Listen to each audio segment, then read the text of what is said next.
It's a great place to work. It's not something that we usually get to see, a glimpse behind the sheriff's badge. On this day, the county sheriff is looking through dozens of decisions. For the past 25 years, this has been the man in charge. I, and state your name, I, Stanley Glanz, do solemnly swear or affirm.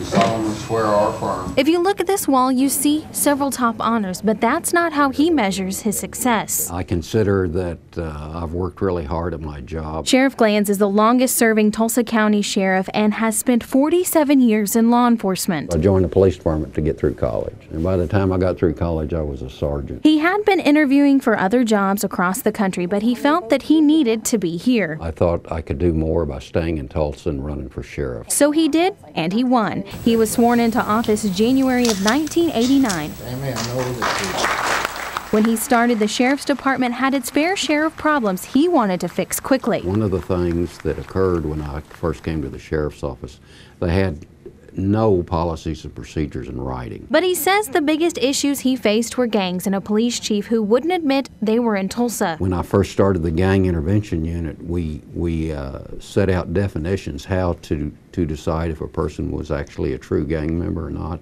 And today we still use those same standards, and that's been adopted nationally. Well, we need to get you out of here. The biggest headache in his career so far hasn't been the inmates in the jail. It came in 1998 when the Tulsa County Criminal Justice Authority decided to privatize the new jail that Sheriff Glanz helped build. I've taken people's word.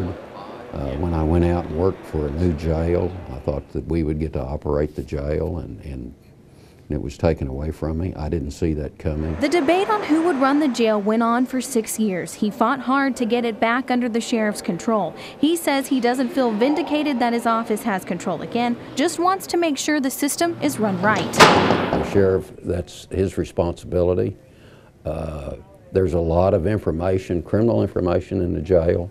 When it's in a private operator's hands, the law enforcement community receives none of that information. Getting that information can help in solving crimes that happen in areas just like 61st and Peoria. Anytime someone from that area ends up in the facility, we can monitor their phone calls and probably pick up a lot of information. He says that spot has been a problem for years. Even when I was a police officer, we had problems there.